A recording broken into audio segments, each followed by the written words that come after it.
Hello, listeners. Thank you for joining me on 21st Century Native Leaders. My name is Peter Desert III, and I am here with Paulette Jordan. Paulette, thanks for being on the show. Thank you, Peter. I appreciate you having me. Absolutely. So tell me a little bit about yourself, tribal affiliation, and where you come from. I'm from northern Idaho in the Coeur d'Alene Tribes Reservation. I was born and raised in this area. My lineage stems throughout the entire Pacific Northwest.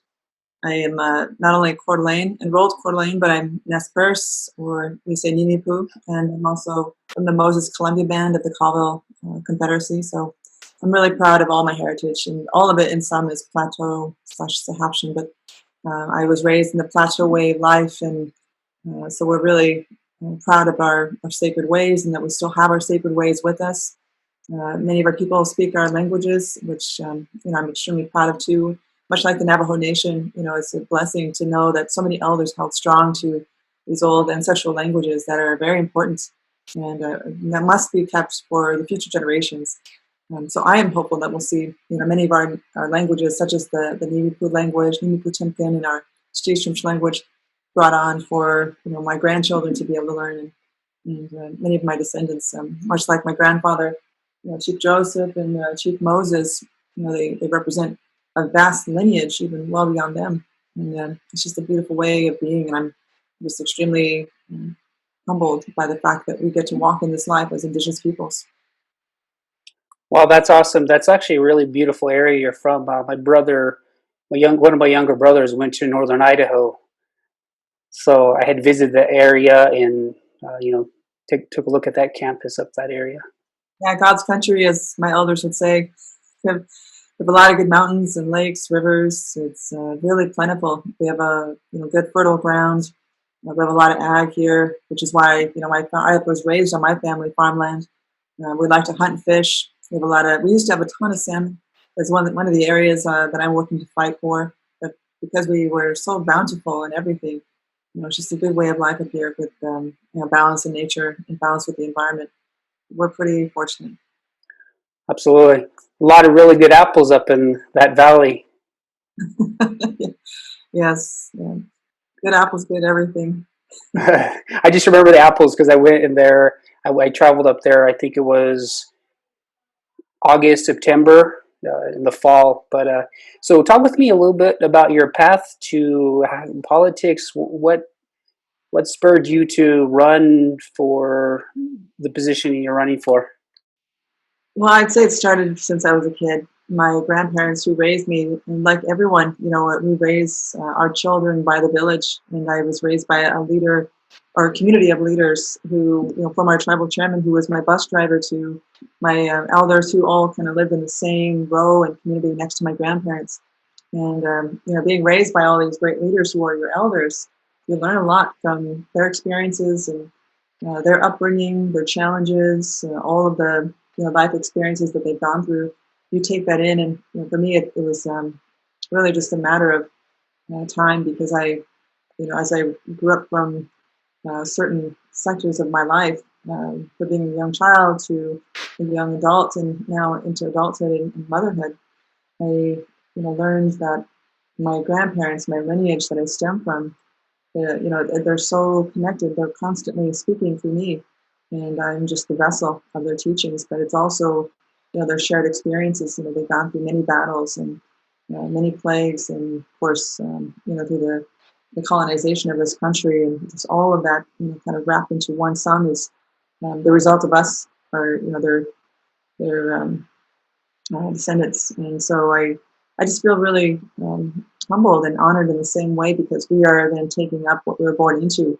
We're born into politics, and so we have to stay engaged and stay involved. And while you're, talked to or educated through your elders, and like you're an educator, you are wholly responsible for ensuring that the younger generations understand, what has come before them, so they can take that up. And that was the same for me. Since I was a young girl, I was educated from these elders that this is what they've done, and they knew that this battle will always continue. So they were preparing me since young adolescence to ensure that I would be prepared and that I would take on the same battles that they fought. And so now it's no surprise that I'm running in these positions because I always knew that from the history that we come from and through all the political challenges that we faced, being successful and sometimes not successful, but always learning from that experience. Here we are as a resilient people, having come through all that fire. We're here, and it didn't take really a whole lot of people needing to ask me to do anything. I did what my elders seen or asked of me. If they said, this is the leader that must be here now, we're going to stand with her. That was pretty much what my grandfather did as a World War II veteran, leader of the community. He said, and a natural resource ambassador, and someone I highly respected. He basically just told me that it was time to come home, time to lead. And even as a young individual, I then served on my tribal council, and then that's when it started. I didn't think I would even run for this position until I was, well into my 60s or 70s. And I thought it would take me years to gain this experience to be able to speak at that level. But yet, my elders, they saw in me all of the practices, the traditions, the language, and of course, even the education that they fought for me to have. And because of that, they thought, I'm ready. And they said, well, you have to be the good apple amongst all the bad, and you're the one to do it. And by their investment, their encouragement, and their confidence, that really instilled the ability within myself to understand that, I am ready. And if they see this in me, then I have to acknowledge that. And that's the way it is sometimes for our people. Even our young folks, they just need that bit of encouragement from the elders. And that's kind of the way it's always been in some communities. My grandfathers who were chiefs, they would not have been chiefs if it wasn't for the elders council recognizing that in them and putting them in that position. So I feel that way today, that traditionally I'm put here because of those who believe in me and see that I am capable of leading by example, or just leading with all of that good knowledge that was handed off to me. But I would say it always starts at a young age, and I'm here because of everyone's encouragement, and even by my grandfathers and my elders, but now today the surrounding community all throughout Idaho and the country. A lot of people in the country are very supportive. That's pretty powerful. I think that's one thing that's unique, I feel, about Indian people, Native people across the U.S. and in the Americas, is that the position of leadership comes from the people uplifting you. And I feel in mainstream that's different. Like you go to school, you get all this education, then you say, oh, I'm going to be a leader for the community. Then to me it seems backwards. Then you're trying to say this is the type of person I am. But like with you, I feel like it's really unique that you started when you were young and your elders uplifted you into that position. That's really awesome. So talk with me about some of the highlights of your career. Some of the highlights, I often say that it's really being a mother that's changed my life for the better.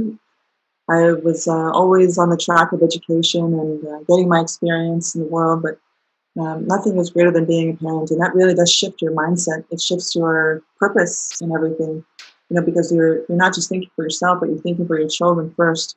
And that really, I was always raised to be a leader, raised to be humble and sincere, and have integrity at every shift, and that's not always easy. And when you're raised by a community that's very, economically suppressed, we're very rural, and most of the people, they're not doing anything for greed. They're doing it to sustain themselves and the community. So if there are struggles, we share those struggles, and when there are successes, we share those successes. But being a mother is different. It's a matter of you putting your children first, and you're constantly fighting for everything around them to be better. And that's really what led me into politics. And I got involved in my community basically to ensure that my children had better education and better access to healthcare, better life, so that they weren't going to be threatened by folks who decided that they weren't good enough for this world because they're indigenous, or because of the color of their skin, or because of the community that they're coming from, or how they talk and how they think. There are so many people in this world who would want to do harm to our children just because of where they come from. And that's unfortunately just the world that we live in. There's always going to be an opposite to what we hold dear and sacred. So for me, I'm very committed to ensuring that our children, not just my own, but all children, are protected. And in that, I've very much opened up spiritually to understand my ultimate purpose in this world, and knowing that my ultimate sacrifice is to protect our children, protect all life, and that doesn't just include all humanity. That includes all of nature. And because we have to fight for nature and have to fight for humanity, they really do go hand in hand. But that to me, being a mother has shifted everything. And it did open me up spiritually into a different light. And I'm extremely grateful, but that's really where it begins for me. Oh, that's really powerful. I like the way you couple being a mother, being a part of your leadership journey, and I think that's one thing that is unique and powerful about Indian people. I know we come Navajos. We come from a matrilineal culture, and it's up to the grandmas if they want you to be a leader. They'll stamp their approval. But I sometimes I struggle with the fact that we have a mainstream pushes the patrilineal, right? A lot of times people refer to it as male toxicity, right? But I mean, you think about that, and then it's humbling and to hear our elders and like my youngest daughter Marley made a comment the other day. She's like, well, why don't, and she was referring to my oldest daughter who's getting married in a year, and she's like, well, why does it Jordan just do like you, mom? You're the boss of the house. So, but that's pretty. I like that idea and how that being the mother in the house and give you that strength to do that. So, talk with me about your education. How did that impact you serving the community? Education is really a good way to lay the foundation or the groundwork for leadership. You can't really make a decision without knowing all the aspects of the decision you're going to be making. So it's helpful to not only gain the experience, but really learn the ins and outs of what you're doing. And education is the platform. So for me, I was very studious growing up, and I went on to college. And even after college, I went on to go into executive training or studies, and just kept learning. And I just feel like we have to realize that we're students every day. It never stops. But it's extremely important for young people to go on to higher levels of education beyond high school, because we want to set them up for greater opportunities. But those opportunities only exist when you are knowledgeable enough to, compete in this greater market, in the greater world. You have to be able to, really be part of these bigger conversations in and around your community, outside of yourself.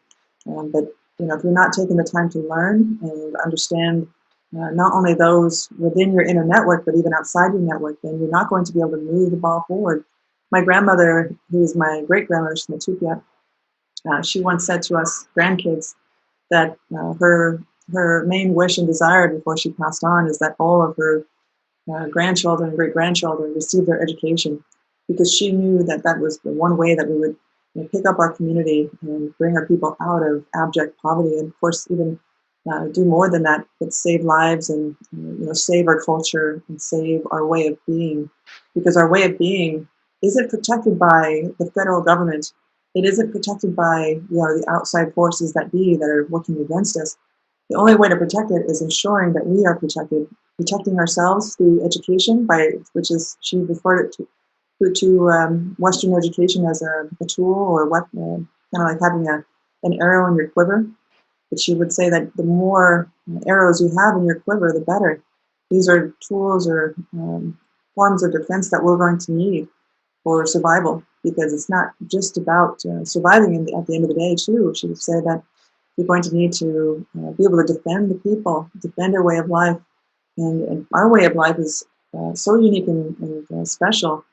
People often forget that the very notion of independence and freedoms and connection to the land and our environment, all of that is only because of the indigenous ways, the indigenous ideologies and indigenous values and principles. All of the beauty that we see in this country is based off of, or founded off of, the traditional peoples here, the First Nations.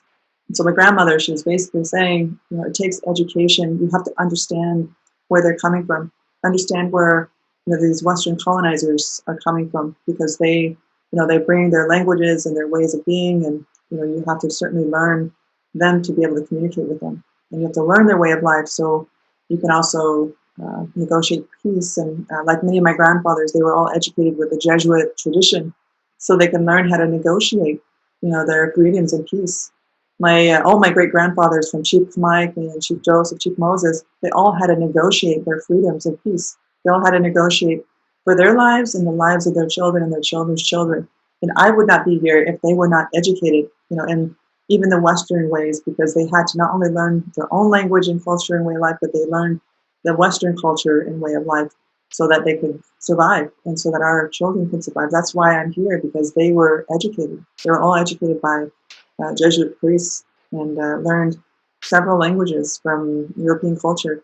And because of that, we're still here. We're thriving and doing more than that. But education is really critical. You have to understand people and where they're coming from before we can all move forward together.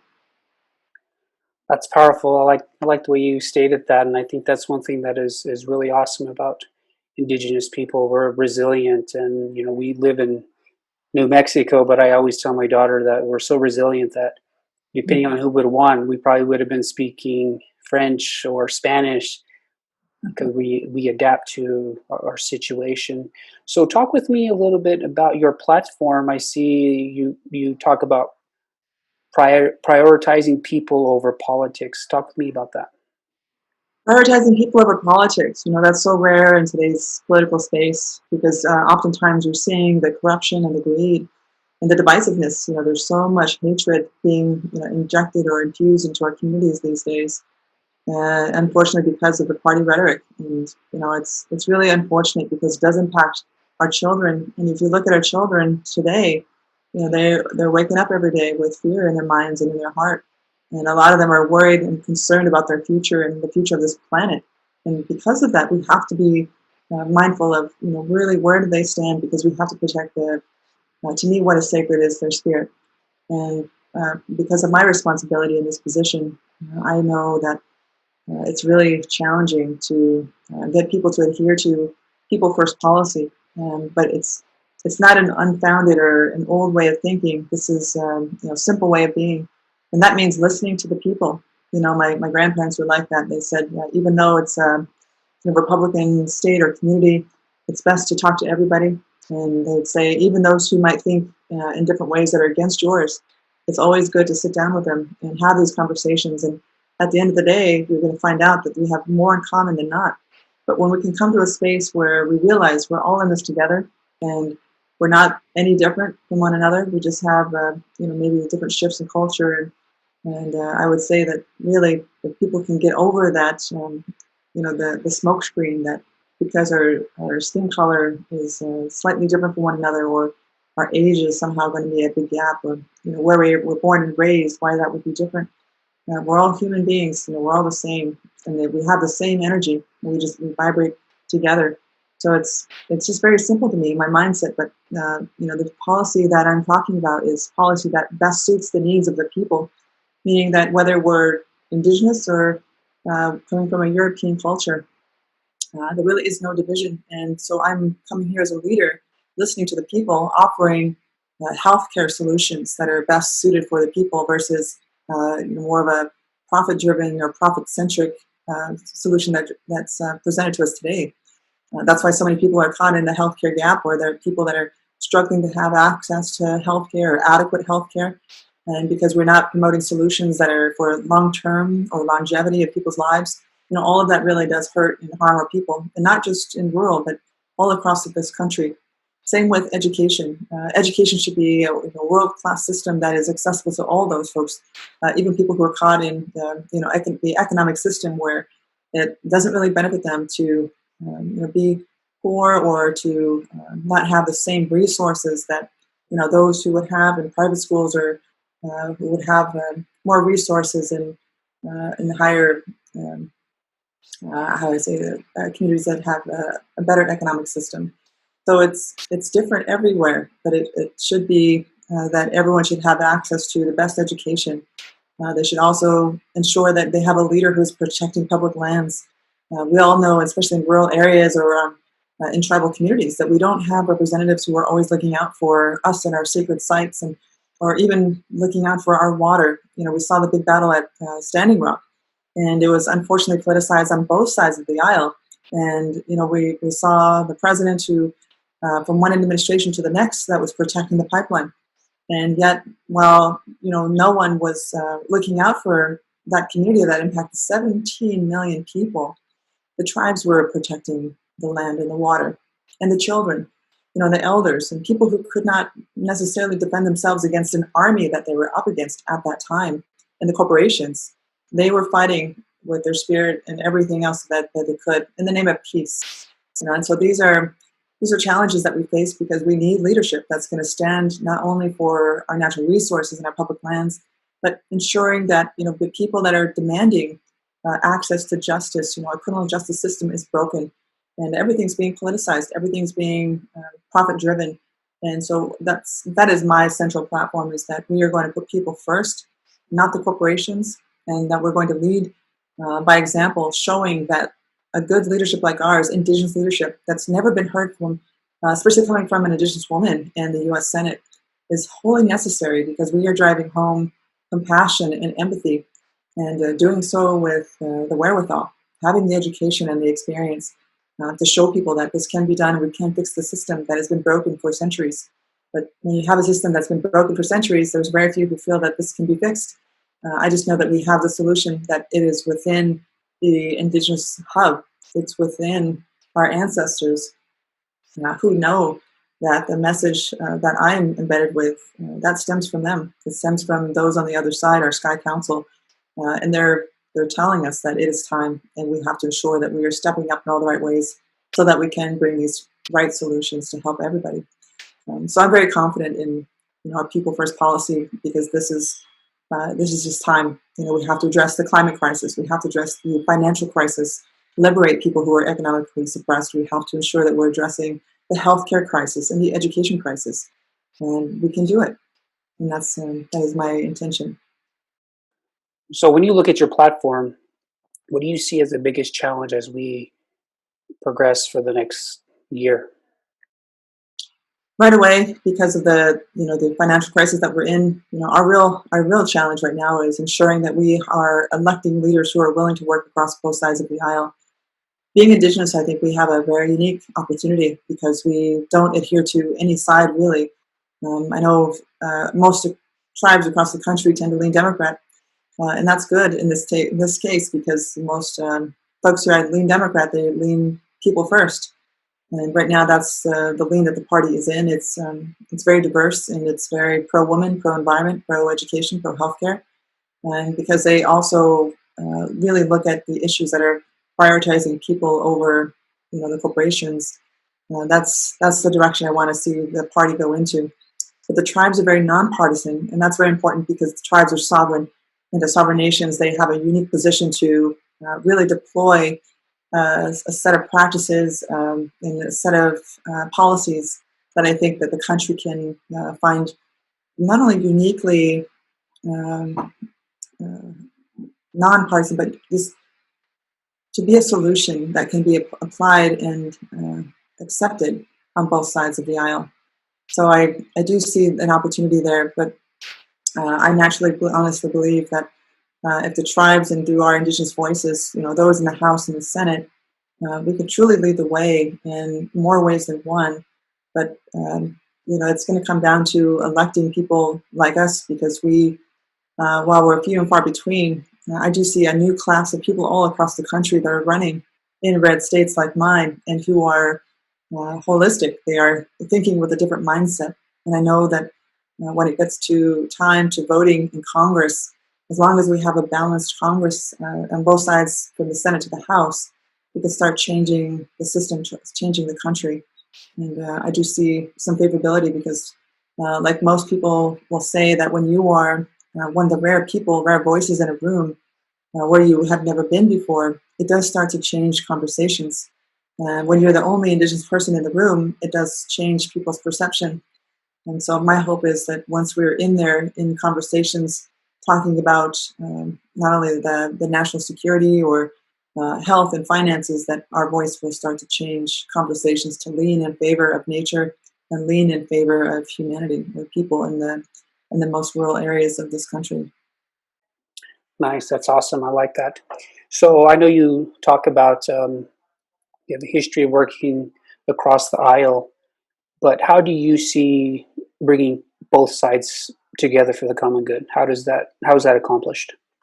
It's not always easy, but again, why I see that as a unique opportunity are position that the tribes or indigenous voice like mine can have is, in my experience, working in Washington, D.C. or on Capitol Hill, I've noticed that when people, when they see you as someone who is nonpartisan, first and foremost, they know that you're not attached to one side of the aisle or the other, and they see you as an indigenous person. You're very unique already. And then when you are able to have these conversations like I've had from the Republican side to the Democratic side, people know that I'm here to basically come to bring all sides together.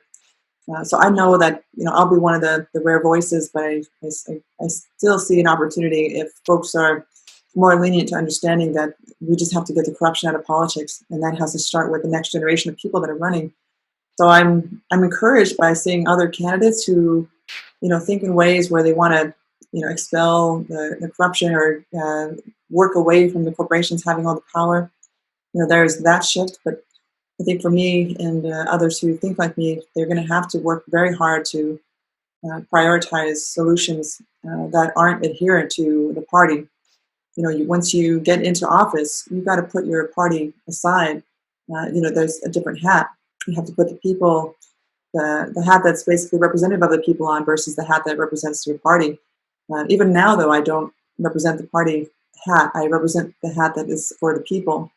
And I think that's it's very unique because even in Idaho, people are looking for a leader who's willing to work across the aisle. And I've done that time and time again, and I am very familiar with what that looks like. It's humbling in some ways because you are working with someone who may come to the table with a very unique perspective, or maybe even completely opposite of you. But at the end of that conversation, we've come to terms that we can work together, and that we can not only work together but find solutions that suit us both. And that's just it's all part of any strategic negotiating where you're trying to work for both sides and ensure there's a successful outcome. But that is what I was trained to do. And I know that with my experience, it's not about ego. That's where you have to put your ego aside and you really humble yourself. And as you're humbling yourself, you realize that you have to do that for the sake of your people and the people that you represent. But two, for the sake of the country and bringing our country back together, it's going to take a set of leaders who are going to let go of their ego. And that's not always easy for folks to do, especially when you have a Congress that's kind of ridden of, mostly white males who are heavy with ego and heavy with corruption. That's one of the folks I'm trying to take out is an older white male who has made his millions just being in office, taking from the people. But I think our country is tired of that. I think people are willing and open to seeing leadership that is more connected spiritually or just more connected to the people and more compassionate.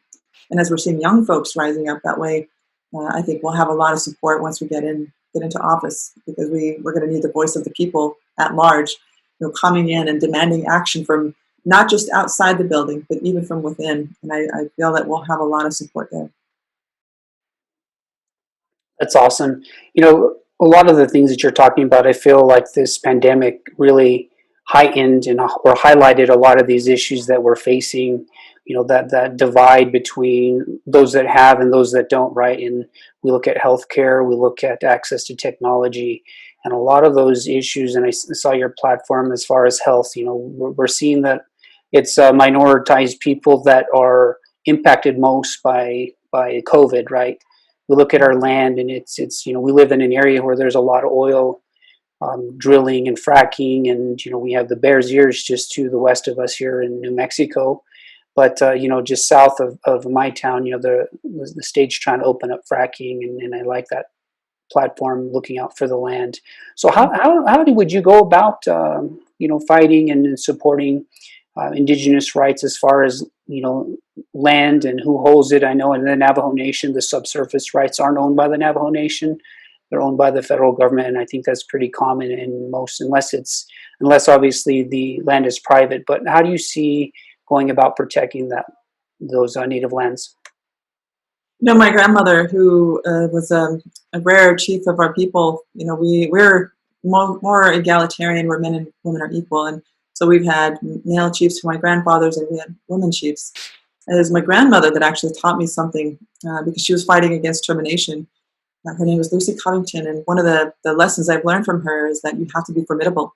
you have to fight for people at all costs. And when she would fight in Congress for the rights for people to exist, she basically would tell me and basically all of us who were willing to listen, just in terms of leading by example, what I've learned is just that you have to ensure that you understand where they're coming from, because the real issue here is that we didn't create the system.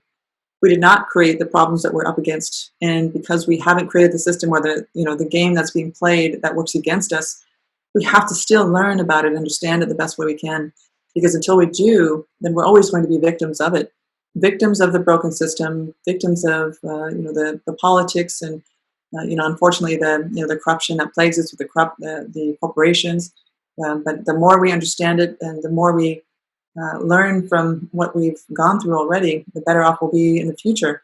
So we have, generation after generation from my great grandparents who went on to college and studied up on, all of the systems, and they've really learned, how everything operates. And so when I was, a young girl, they taught me, how the system is operating. And as you're handed the key to this code, and they're, basically looking to us, the future, to continue on in this plight, to break apart the system that is working and has been working against us. And to me, that's the real struggle or the real fight. So for people who are looking to, dismantle what works against them in their homelands, you definitely have to understand first, which is why education is so important, why we say it's important to go off to college, go to law school and, look to fight for for these the mineral rights that's beneath the surface rights that you have. And then make sure that you're fighting on other fronts. That's why we have to ensure that people understand the laws. And I often say to people that we are, as Indigenous peoples, are born into a political system. We are a political class of people, which is very unique. And because we are a political class of people, we must realize that we are always at war in certain ways. We are always at war when it comes to protecting our individual rights and protecting our sovereign rights as a nation of people. And of course, even protecting land, protecting water rights, mineral rights. And if we don't continue to fight for these things, we will lose it. And as my grandmother would say, that if you don't practice our languages and ceremonies and everything that's within the treaty rights, hunting and fishing rights, you will lose those rights, because your treaty and these executive orders, these are negotiated based on the fact that we are continuing to practice these rights, and this is who we are as a people. This is how we are established.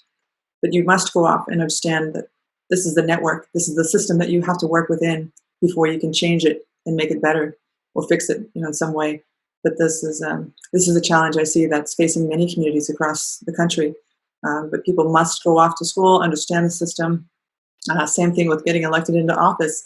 You have to start somewhere, get educated, and learn about the system before you can come in and make these changes. But it's you definitely want to figure out where your greatest passion is, whatever that great passion is. Go all in. Whether it's getting the mineral rights to your people, getting your people represented into these larger state houses, and ensuring that you're defending all of these sacred areas. You have to get involved. But those are good ways to get involved. And I would just say, because a lot of people who are seeing these challenges at the local level, you have to ensure that we are preparing our young people, which is why you play such a powerful role, Peter, in the education system, because our young people have to be prepared to take on these bigger fights. And as myself, I am, simply an agent that is here to pave the way for our young people and ensure that the door is open and that they can come through the door. And as a pioneer, we all have our roles, but I hope and pray that these young folks will be ready, and then when they are ready to take on these leadership roles, that they will do even more, even better, and go further. So, I know there's a lot of challenges, but that's why it's important for us to step up and rise, into public office seats and, and challenge the opposition, because there are always going to be oil companies and, these corporations that want to come in and take our water and, take our rights away and, certainly corrupt our freedoms that we used to enjoy or might still enjoy. But either way, if you're not fighting, then you're standing with the opposition. That shows that's so true. I like that. So, what percent of your constituents are native? What constituency? We have less than 3% in the state of Idaho, roughly 3% in Idaho that are indigenous, part of the tribe. We have 5 tribes in Idaho. Okay. So how do you go about navigating that you have to live in two worlds, right? You have your native culture, your native customs, and then living in mainstream. How do you go about navigating that? Just like everybody else, you just live your normal day-to-day life, and we are very much above ground. I'm really grateful that we can do that today because our elders didn't have that privilege. My grandparents would say that they would have to hold our ceremonies, indoors or at night because they couldn't even speak the language. If they spoke the language or even practice our culture and our ceremonies, that it was against the law. And unfortunately, because they had to hide underground and be secretive about their ways and practices, we had to be really humble and not as proud publicly. But today, we get to be proud and we get to exhibit our way of life, and just we have to be grateful for the struggles that they've gone through, our ancestors, and be grateful that they fought for us to have these ways, because where we would be without the indigenous way of life and the culture, the ceremonies that help us stay grounded and help us stay spiritually connected. I would feel very lost in some ways if we didn't have this, but I think that's what gives us the advantage. That's what gives us the wherewithal and the calm and the sense of peace that we're, ultimately here to promote. Because, from my ancestors to our medicine leaders, they have said to me that Indigenous peoples, we are here uniquely as Indigenous people to be ambassadors of peace, and that is our way of life, and that's our purpose here. So I'm just grateful that we can do these things, and of course, live this way of life very publicly, very proudly, and know that we're safe. That they're not going to throw us in jail or do us harm. And while there are people who may want to do that and challenge us, we're still strong in every way, and we should always continue to be very proud and know that our way of life today, while it's sort of morphed into this modern way of thinking, we're still adherent to the lessons our ancestors have bestowed upon us. So I'm, always reminded every day that my ancestors are with me, that they're continuing to guide me, and that we're on the right path. And at the same time, I'm doing that as a businesswoman with the education that I have, and that's been instilled upon me, and all the experiences that I've gathered in my life. That's so powerful. I like that. So how do you want to be remembered? Mm. Let's see. By my sons as the most loving mother, by my friends as a good friend who took the time to listen and be there when they needed them, when they needed me. And as a leader, I want to be remembered as a leader who listened to the people. And it's a humbling position, but if I could even be listed amongst the ranks of my grandfathers and my grandmothers, that to me is a legacy that I want to leave. So when I'm crossing over, when it's my time, I hope that my Sky Council and my descendants here can be proud of my work. That's powerful. I like the way you think about the elders and the spirits, and it's pretty powerful. Is there anything else you would like to share? Yeah, I want our young people to know that they're everything. They're they're what we hold most sacred in this world. And for those like us, you and I, Peter, we represent not only the legacy of leaders that came before us, but we are part of the legacy of the future of leaders that we are helping to craft or helping to prepare. And I want our young people to know that we cannot lose one, and that we are here to fight for them, and that they are not alone. Because our young people must know that they are surrounded by nations upon nations of people who are not just here, but even on the other side, that are dependent on their success, and they're watching and they are rooting for us. They're helping us and ensuring that the children who are here serve the light. And it really does come down to this much bigger battle, and that they're a part of a bigger, grander purpose. So I hope that our young people are watching, and that they know that, for myself, I'm really humbled that I get to meet them, and I hope I get to meet them someday and offer myself up to help them, and hopefully, on their journey, whatever that journey may become or lead them to, but to pray that they are successful, and to pray that they are able to stay focused, and honor their culture, honor their language, because there's no other culture like theirs. Indigenous peoples, we are very unique and very special. But you came in this path as an Indigenous person for a very specific reason. So I hope that they find their purpose sooner than later. And if they are seeking support, I just want to offer myself up to your audience of listeners, and in light that I may reach someone. And if I can help them, I certainly want to offer myself in that way. Well, thank you. I like that message that you just gave to the listeners. And how can people follow you? I know people. I know I was very intrigued by your last campaign and followed it, and was really excited that you were running, and just putting us out there, Native people out there, and I think that's really powerful. That pride that we have as a people. So, but how can people follow you? People can go to @elect_Paulette on social media. They can also follow me on my website, which is pauletteforsenate.com. But I definitely want people to check us out on Twitter or Facebook and Instagram. And again, that's @elect_Paulette. And there you can message me even personally. Thank you.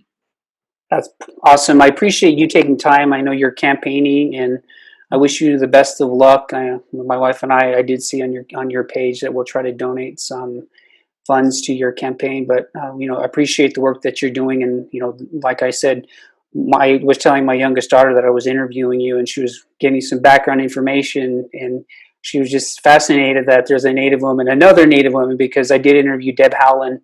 I think 2 years ago before she was elected on the podcast as well. But she was just like, "Oh, Dad, you know that lady, right?" And so it was pretty cool to see. But again, I appreciate you taking time, and thank your team for connecting us, and good luck with your future, and we'll send some support your way.